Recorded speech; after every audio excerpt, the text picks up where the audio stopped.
Ahojte, dnes by som vám rada porozprávala o supervulkáne pod Neapolom. Campli Flegrei, po slovensky Flegrejské polia, je rozsiahly supervulkán, ktorý sa nachádza pod zemou, ale len čiastočne sa prejavuje na povrchu ako množstvo kráterov, horúcich prameňov, gejzíroch a prieduchov v zemi.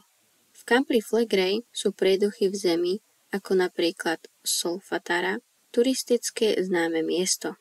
Campli Flegrei je jeden z najnebezpečnejších vulkanických systémov na svete. Tento vulkán sa nachádza v Taliansku, západne od mesta Neapol, pri pobreží Tyrhenského mora. A aké má vlastnosti? Jeho priemer je 13 km. V skutočnosti to nie je jeden kráter, ale viacero menších kráterov a prieduchov. Vulkán je kaldera, teda obrovský zosunutý priestor po výbuchu. Oblasť je geologicky veľmi aktívna. Výrony plynov, zemetrasenia alebo zmeny výšky terénu. Najväčšia erupcia bola 40 000 rokov dozadu. Bola to supererupcia, ktorá ovplyvnila klímu celej Zeme, zničila široké okolie a zasiahla aj prvé populácie ľudí v Európe. Posledný výbuch bol v roku 1538. Odvtedy nevybuchol, ale prejavuje aktivitu. Aký je jeho význam? Má extrémne dôležitý geologický význam, pretože vedci ho pozorujú každodenne. Môže byť zdrojom budúcej katastrofy, ak sa prebudí. Nachádza sa v husto obývanej oblasti. V jeho dosahu žije viac ako 1 000 000 ľudí.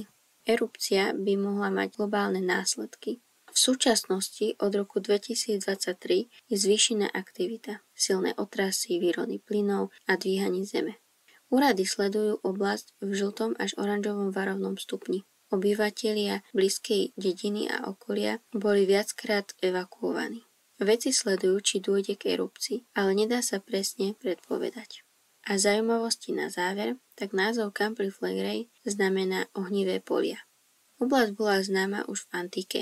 Rímania verili, že to vstup do podzemia. Nachádzajú sa tam antické ruiny a kúpele, ktoré sa miestami ponorili pod more kvôli bradyseizmu, čo znamená zvyšovanie a znižovanie terénu. Spolu s Vezuvom je to jedna z najsledovanejších sopiek Európy. Tak toto by bolo všetko o Campli Flegrei, o supervulkáne, ktorý leží v Európe a dúfam, že ste sa niečo nového dozvedeli a ďakujem vám za pozornosť.